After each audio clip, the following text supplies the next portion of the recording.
ओम शांति। आज 18 फरवरी 1993 बाप दादा के अव्यक्त रूप के चले हुए मधुर महावाक्य, जिनका विषय है ब्राह्मण जीवन का श्वास, उमंग, उत्साह। आइए इस पर अब हम मनन और चिंतन करें। आज त्रिमूर्ति शिव बाप सर्व बच्चों को विशेष त्रिसंबंध से देख रहे हैं। सबसे पहला प्यारा संबंध है सर्व प्राप्तियों के मालिक वारिस हो। वारिस के साथ ईश्वरीय विद्यार्थी हो। साथ साथ हर कदम में फॉलो करने वाले सतगुरु के प्यारे हो। फॉलोअर होगा ना, गुरु के फॉलोअर होते हैं, टीचर के विद्यार्थी होते हैं और बाप के वर्षे के अधिकारी होते हैं। वैसे तो सर्व संबंध निभाने की अनुभवी आत्माएं हो, लेकिन आज विशेष 3 संबंध देख रहे हैं। त्रिमूर्ति क्या सिद्ध करता है? प्रजापिता ब्रह्मा द्वारा क्या करते हैं? आप ब्राह्मणों की रचना रचते हैं ना, उन्हों की फिर पालना होती है। तो त्रिमूर्ति शब्द सिद्ध करता है कि बाप के साथ साथ आप ब्राह्मण बच्चे भी साथ हैं। अकेला बाप क्या करेगा? बाबा ने ये जो बताया है बच्चों का महत्व, कि बच्चों की रचना फिर पालना, और बाबा कहते हैं कि त्रिमूर्ति सिद्ध करता है कि बाप के साथ आप ब्राह्मण बच्चे साथ हैं। त्रिमूर्ति का नया अर्थ बाबा ने बताया। जैसे इस स्थूल शरीर में श्वास है तो जीवन है। अगर श्वास खत्म हो गया तो जीवन क्या होगी? खत्म। ऐसे ब्राह्मण जीवन का श्वास है, सदा उमंग और उत्साह। ब्राह्मण जीवन में हर सेकंड उमंग उत्साह नहीं तो ब्राह्मण जीवन नहीं। श्वास की गति भी नॉर्मल होनी चाहिए। अगर श्वास की गति बहुत तेज हो जाए तो भी जीवन यथार्थ नहीं, स्लो हो जाए तो भी यथार्थ जीवन नहीं कही जाएगी। हाई प्रेशर या लो प्रेशर हो जाता है ना, तो इसको नॉर्मल जीवन नहीं कहा जाता। तो यहाँ भी चेक करो कि मुझ ब्राह्मण जीवन के उमंग उत्साह की गति नॉर्मल है, या कभी बहुत फास्ट कभी बहुत स्लो हो जाती है। एक रस रहती है, एक रस होना चाहिए ना, कभी बहुत कभी कम, ये तो अच्छा नहीं। इसलिए संगम युग की हर घड़ी उत्सव है। ब्राह्मण जीवन में यहाँ तक ले लेते हैं वैसा जो कहा कि ब्राह्मण जीवन का जो श्वास है वो बाबा बता रहे हैं, श्वास की गति के बारे में बता रहे हैं। श्वास जो है ना, बाबा कहते हैं उमंग उत्साह है, लेकिन उमंग उत्साह भी एक रस रहना चाहिए। ऐसे नहीं कि कभी उमंग उत्साह में आ गए, कभी फिर आलस अलबेलेपन में आ गए, है ना। या कभी कभी ऐसा होता है किसी को देखकर किसी के साथ उमंग उत्साह में, किसी के साथ उमंग उत्साह कम हो जाता है ना। या किसी स्थान पर उमंग उत्साह से जाते हैं और किसी स्थान पर ढीले हो जाते हैं। तो बाबा कहता है जैसे कंपेयर किया है, जैसे शरीर में श्वास की गति एक समान चलनी चाहिए, नॉर्मल जिसको कहते हैं। नॉर्मल से ऊंची चले तो हाई रेट पे चले तो खतरा होता है, बुखार होता है, और नॉर्मल से नीचे चले तो भी हार्ट फेल का मौका चांस हो जाता है। इसलिए बाबा ने कहा, ऐसे ही ब्लड प्रेशर को भी बाबा ने कहा, 2 एग्जाम्पल दिए। ब्लड प्रेशर बहुत हाई हो या बहुत लो हो तो खतरे की निशानी होती है, तो नॉर्मल रेंज में रहना चाहिए। इसलिए बाबा ने कहा आपका उमंग उत्साह नॉर्मल होना चाहिए। यानी जो बाबा कभी कभी कहते हैं ना एक रस का क्या मतलब है कि जो एक स्पीड पर चले। ये ब्राह्मण क्लब अच्छी है ना, तो ब्राह्मण जीवन का श्वास है उमंग उत्साह। श्वास की गति ठीक है ना, कि कभी नीचे ऊपर हो जाती है। बाप दादा हर एक बच्चे को चेक करते रहते हैं। ये कान में लगाकर चेक नहीं करना पड़ता। आजकल तो साइंस ने भी सब ऑटोमेटिक निकाले हैं। आप सबने जन्मते ही सदा काल के लिए अर्थात संपूर्ण ब्राह्मण जीवन के लिए एक बार व्रत धारण कर लिया, इसलिए बार बार नहीं करना पड़ता। आप सभी ब्राह्मण आत्माओं ने जन्म लेते ही यह व्रत ले लिया कि हम सदा बाप समान संपन्न और संपूर्ण रहेंगे। ये पक्का व्रत लिया है या थोड़ा कच्चा? जब आत्मा और परम आत्मा का संबंध अविनाशी है तो व्रत भी अविनाशी है ना। दुनिया वाले सिर्फ खान पान का व्रत रखते हैं, इससे भी क्या सिद्ध होता है? आपने ब्राह्मण जीवन में सदा के लिए खान पान का भी व्रत लिया है ना। यानी दुनिया के व्रत और हमारे व्रत में फर्क है, उसको उन्होंने स्थूल रूप में ले लिया है, वास्तव में इसका आध्यात्मिक अर्थ है। या ये फ्री है, खाना पीना जो भी चाहे खा लो। पक्का व्रत है वह कभी कभी थक जाओ तो व्रत तोड़ दो, चाहे साल में एक बार भी रखते हैं, लेकिन मर्यादा को पालन तो कर रहे हैं ना। तो जब आपके भक्त व्रत में पक्के हैं तो आप कितने पक्के हो? पक्के हो। कभी कभी थोड़ा ढीला कर देते हो, चलो कल भोग लगा देंगे, आज नहीं लगाते। ये भी आप ब्राह्मण आत्माओं की जीवन के बेहद के व्रत के यादगार बने हुए हैं। बाबा ने कहा जो भक्ति में रखते हैं वो भी आपके यादगार हैं। तो भले वो एक दिन भी रखते हैं लेकिन उस दिन उस व्रत की मर्यादा का पालन करते हैं, और आपका सदा व्रत है। लेकिन इसका ये अर्थ नहीं है कि बीच बीच में कभी कभी आप मर्यादा को ढीला कर दो। विशेष पवित्रता का भी व्रत रखते हैं। एक पवित्रता का व्रत रखते हैं, दूसरा खान पान का व्रत रखते हैं। भगत लोग जब भी कोई शुभ दिन आता है, त्योहार आता है, तो क्या करते हैं? एक तो पवित्रता का, उस दिन वो अपवित्र नहीं बनते। दूसरे खाने पीने का परहेज रखते हैं। हमारा भी यही है, हमारा लाइफ लॉन्ग है।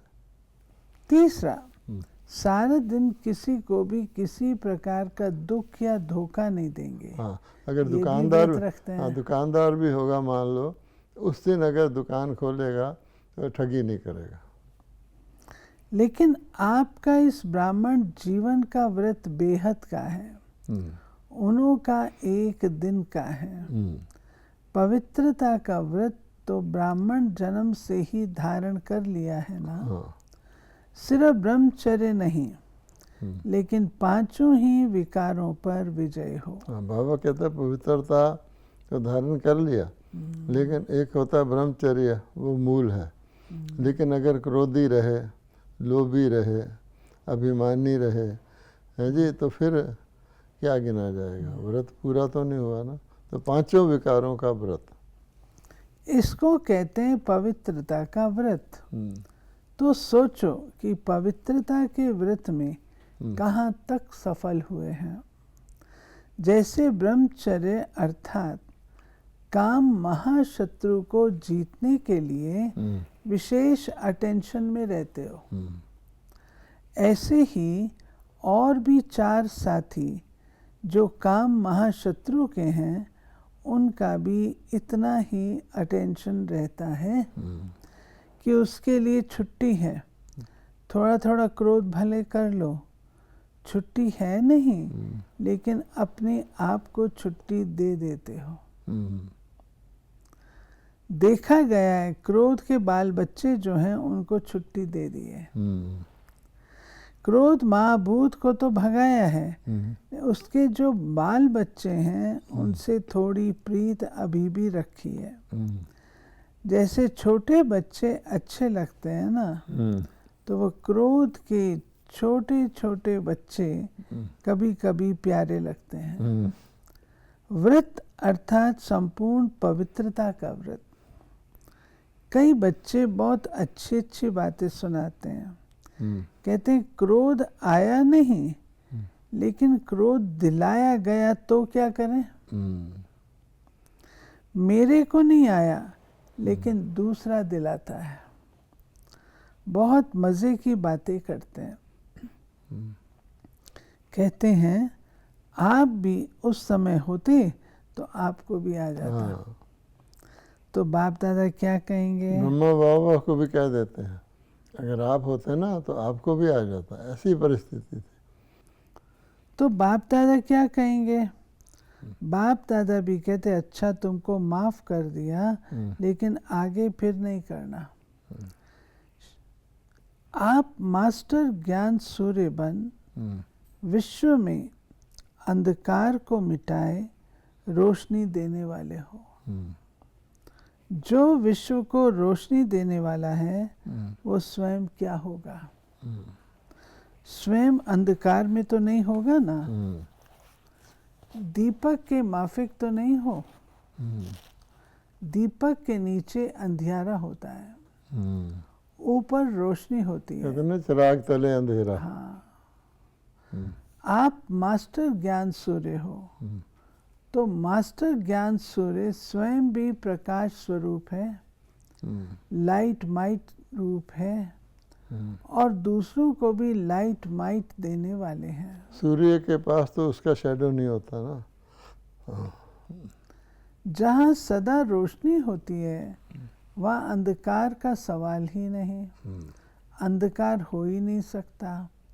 तो संपूर्ण पवित्रता अर्थात रोशनी अंधकार मिटाने वाली आत्माओं के पास अंधकार रह नहीं सकता। रह सकता है, आ सकता है, चलो रहे नहीं, लेकिन आकर चला जाए, ये हो सकता है। अगर किसी भी विकार का अंश है तो उसको रोशनी कहेंगे या अंधकार कहेंगे। अंधकार खत्म हो गया ना। पहले भी सुना है प्रतिज्ञा का अर्थ ही है जान चली जाए लेकिन प्रतिज्ञा ना जाए। कहते हैं ना प्राण जाए पर वचन न जाए, धरत पड़ी है पर धर्म ना छोड़िए। जब कोई समस्या नहीं तब तो प्रतिज्ञा ठीक है। अगर कोई समस्या आ गई तो समस्या शक्तिशाली हो जाए और प्रतिज्ञा उसके आगे कमज़ोर हो जाए, उसको प्रतिज्ञा नहीं कहा जाता। वचन अर्थात वचन, तो ऐसे प्रतिज्ञा मन से करें, कहने से नहीं। कहने से करने वाले उस समय तो शक्तिशाली संकल्प करते हैं। कहने से करने वाले में शक्ति तो रहती है, लेकिन सर्व शक्तियाँ नहीं रहती। जब मन से प्रतिज्ञा करते हो, और किससे प्रतिज्ञा की? बाप से। तो बाप से मन से प्रतिज्ञा करना अर्थात मन को मन मना भव भी बनाना, और मन मना भव का मंत्र सदा किसी भी परिस्थिति में यंत्र बन जाता है। यानी बाबा कहता मन मना भव जो है, यानी पक्का दिल से। ये बाबा ने एक जगह प्रतिज्ञा और दृढ़ प्रतिज्ञा का फर्क बताया था। कि जो जान हथेली पर रखकर जान की बाजी लगा कर करता है, शरीर भी छूट जाए मैं अपना व्रत नहीं छोड़ूंगा, वो है स्ट्रॉन्ग प्रतिज्ञा। तो बाबा कहते हैं लेकिन मन से करने से ये होगा। हाँ मन में आए कि मुझे ये करना नहीं है। हाँ अगर मन में ये संकल्प होता है कि कोशिश करेंगे, हाँ, ढीला हो गया ना, करना तो है ही, बनना तो है ही, ऐसे नहीं करेंगे तो क्या होगा, क्या करेंगे, इसलिए कर लो, इसको कहा जाएगा थोड़ी थोड़ी मजबूरी। हाँ, मजबूरी। जो मन से करने वाला होगा वो ये नहीं सोचेगा करना ही पड़ेगा, वो ये सोचेगा बाप ने कहा है तो करना और ही। हुआ ही पड़ा है। निश्चय और सफलता में निश्चित होगा। ये है फर्स्ट नंबर की प्रतिज्ञा। सेकंड नंबर की प्रतिज्ञा है बनना तो है, करना तो है ही, पता नहीं कब हो जाए। ये तो करना अर्थात तोता हो गया। बाप दादा के पास हर एक ने कितनी बार प्रतिज्ञा की है, वो सारा फाइल है। फाइल बहुत बड़े हो गए, अभी फाइल नहीं भरना है, फाइनल करना है। एक बार ये और प्रतिज्ञा कर लें, चिट्ठी लिख के दे दें, बाबा कहते नहीं फाइनल करो, नहीं तो पिछली फाइलें बहुत हैं हर एक की। जब कोई बाप दादा को कहते हैं कि प्रतिज्ञा की चिट्ठी लिखाएं, तो बाप दादा के सामने सारी फाइल आ जाती है। अभी भी ऐसे करेंगे, फाइल में कागज़ ऐड करेंगे कि फाइनल प्रतिज्ञा करेंगे। प्रतिज्ञा कमज़ोर होने का एक ही कारण बाप दादा ने देखा। हाँ, ये अब नोट करने की बात है। वो एक शब्द बिन बिन रॉयल रूप में आता है और कमज़ोर करता है। वो एक ही शब्द है बॉडी कॉन्शियस का, मैं। ये मैं शब्द ही धोखा देता है। मैं ये समझता हूँ, मैं ही ये कर सकता हूँ, मैंने जो कहा वही ठीक है, मैंने जो सोचा वही ठीक है। तो भिन्न भिन्न रॉयल रूप में ये मैंपन प्रतिज्ञा को कमज़ोर करता है। आखिर कमज़ोर होकर के दिल शिकस्त के शब्द सोचते हैं, मैं इतना सहन नहीं कर सकता। इसमें भी मैं आएगा। हाँ, अपने को इतना एकदम निर्माण कर दूं, इतना नहीं कर सकता। यही मैंपन अपनी लाइफ में देखो। यही मैंपन संस्कार के रूप में, स्वभाव के रूप में, भाव के रूप में, भावना के रूप में, बोल के रूप में, संबंध संपर्क के रूप में और बहुत मीठे रूप में आता है। यानी मैंपन के आने के दरवाजे बाबा ने बताए हैं कि कितने हैं, और वो किसी के संस्कार में होता है, स्वभाव में है, तो सारा बॉडी कॉन्शियस का मैंपन ना। बाबा कहते कितने रूप में आता है, तो उस सब में क्या होगा, फिर मैंपन आ जाएगा और वो जो प्रतिज्ञा है वो ढीली पड़ जाएगी। तो प्रतिज्ञा करनी है तो संपूर्ण प्रतिज्ञा करो। अब एग्जाम्पल के तौर पे बाबा से हम प्रतिज्ञा करते हैं कि संगठन में अपनी राय देंगे, लेकिन जो सबकी राय होगी उसको मान लेंगे, है ना। अच्छा, अब मैंने राय दी, अब मेरी राय नहीं मानी गई और गुप्त में मेरे अंडर है कि मेरी राय सर्वश्रेष्ठ है, तो क्या होगा, तो मैं फिर वो संगठन को तोड़ने की, कमज़ोर करने का निमित्त बन जाऊंगा ना। इसलिए बाबा कहता है कि आपकी प्रतिज्ञा कमज़ोर हो जाएगी और आप समझोगे कि मैं बहुत होशियारी कर रहा हूँ। बाप से प्यार है, प्यार में तो सब पास हैं। कोई कहेगा बाप से 75% प्यार है, 50% प्यार है, प्यार के लिए सब कहेंगे 100% से भी ज़्यादा है। बाप भी कहते सभी प्यार करने वाले हैं, इसमें पास हैं। प्यार में त्याग क्या चीज़ है। तो प्रतिज्ञा मन से करो और दृढ़ करो। बार बार अपने आप को चेक करो कि प्रतिज्ञा पावरफुल है या परीक्षा पावरफुल है। कोई ना कोई परीक्षा प्रतिज्ञा को कमज़ोर कर देती है। डबल विदेशी तो वायदा करने में होशियार है ना, तोड़ने में नहीं, जोड़ने में होशियार हो। बाप दादा सभी डबल विदेशी बच्चों का भाग्य देख हर्षित होते हैं। बाप को पहचान लिया, यही सबसे बड़े से बड़ी कमाल की है। दूसरी कमाल, वैरायटी वृक्ष की डालियां होते हुए भी एक बाप के चंदन के वृक्ष की डालियां बन गए। अब एक ही वृक्ष की डालियां हो, भिन्नता में एकता लाए। देश भिन्न है, भाषा भिन्न भिन्न है, कल्चर भिन्न भिन्न है, लेकिन आप लोगों ने भिन्नता को एकता में लाया। Unity in diversity.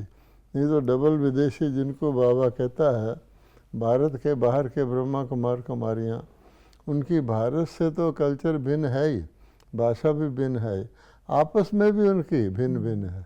तो सारी भिन्नता को दूर करके एकता में आए तो कमाल दिखाई ना। अभी सबका कल्चर कौन सा है? ब्राह्मण कल्चर। ये कभी नहीं कहना हमारा विदेश का कल्चर, ऐसा कहता भारतवासी कहें हमारे भारत का कल्चर ऐसे होता, ना भारत ना विदेश, ब्राह्मण कल्चर। ये बाबा कितना अच्छा सोल्यूशन दे देते हैं। ये सच्ची बात है, क्योंकि ब्राह्मणों की अपनी ही रस्म रिवाज, अपनी ही नियमावली, अपनी ही दिनचर्या, अपना ही कोड ऑफ कॉन्डक्ट है। तो ब्राह्मणों के तौर पे तो सब एक हो गए ना, भले कोई शरीर से गोरा है, काला है, अंग्रेज है या चाइनीज है, ये तो बाबा ने किया ना। तो भिन्नता में एकता, यही तो कमाल है। और कमाल क्या की है? बाप के बने तो सब प्रकार की अलग अलग रस्म रिवाज, दिनचर्या आदि सब मिलाकर एक कर दी। चाहे अमेरिका में हो, चाहे लंदन में हो, कहाँ भी हो, लेकिन ब्राह्मणों की दिनचर्या एक ही है। यह अलग है, विदेश की दिनचर्या अलग, भारत की अलग हो, नहीं, सबकी एक है। तो ये भिन्नता का त्याग, ये कमाल है। समझा क्या क्या कमाल की है? जैसे आप बाप के लिए गाते हो ना, बाप ने कमाल कर दी, बाप फिर गाते हैं बच्चों ने कमाल कर दी। बाप दादा देख देख हर्षित होते हैं, बाप हर्षित होते हैं और बच्चे खुशी में नाचते हैं। सेवा भी चारों ओर विदेश की देश की सुनते रहते हैं। दोनों ही सेवा में रेस कर रहे हैं। प्रोग्राम सभी अच्छे हुए, आगे भी होते रहेंगे। ये दृढ़ संकल्प यूज किया, अर्थात सफल किया। जितना दृढ़ संकल्प को सफल करते जाएंगे, उतनी सहज सफलता अनुभव करते जाएंगे। कभी भी ये नहीं सोचो कि ये कैसे होगा, कैसे के बजाय सोचो ऐसे होगा। संगम पर विशेष वरदान ही है असंभव को संभव करना। तो कैसे शब्द आ ही नहीं सकता। ये होना मुश्किल है नहीं, निश्चय रखकर चलो कि ये हुआ पड़ा है।